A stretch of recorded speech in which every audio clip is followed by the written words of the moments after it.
The father puts a tracking device in his son's car and gets a lot more info than he thought he was going to get. We'll be right back.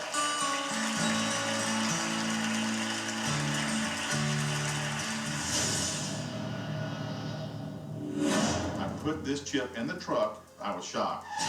He drove in excess of 100 miles an hour.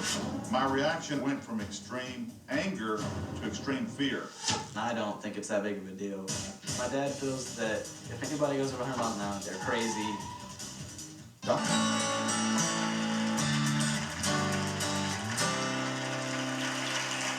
Well, we're talking about excessive parenting. Now, Mark was so concerned about his son's driving, he took drastic measures. Take a look. Mark Allen is 16 years old and had his driver's license for 8 months. I wanted to put this chip in the truck so that any excess speed I would know about. My intention was to tell my son, however, I delayed telling him, and so he drove several days with the chip in the truck without knowing about it. After 3 days, I took the chip out and downloaded the information into a computer and read the report. I was shocked. I thought my dad blew it way out of proportion.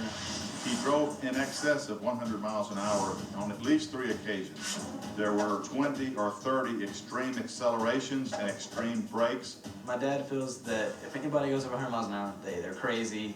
My reaction went from extreme anger to extreme fear. When I realized how close he was to death, I confronted him.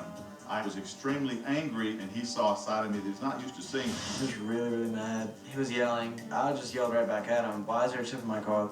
Mark told me that he should have been told about the chip and that he felt like he was set up or tricked. I'm still mad about it now. He did not appreciate the danger he was in.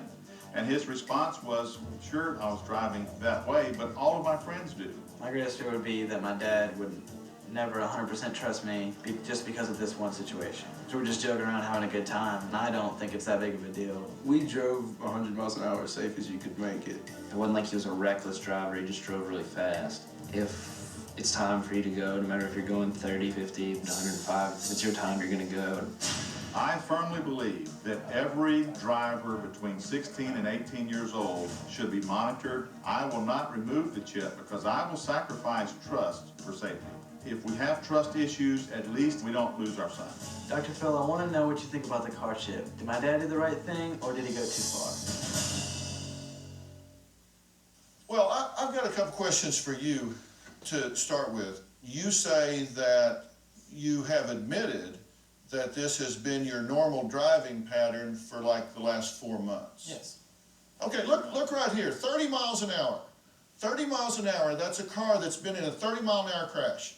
Okay, you see it's all dented up and knocked off and everything. It's 30 miles an hour, okay? Now look at the car at 100 miles an hour. 100 miles an hour, that's a Mercedes, which is the safest car on the road, right? Built to protect and save your life.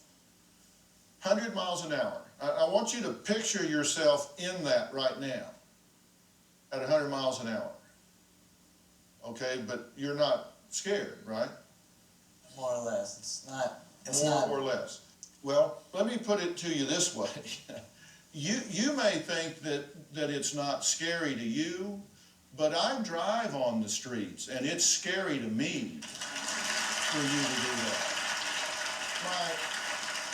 My wife drives on the street, my children drive on the street, and I don't want to be on the street with a 16-year-old doing 104 miles an hour in a Mitsubishi or anything.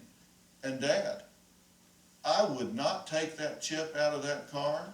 I would not take that chip out of that car. And you can say, well, he set me up. Well, good job.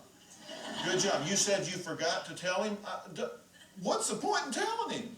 I mean, if you want to know what you need to know, you don't tell somebody, I'm going to drug screen you in 12 months.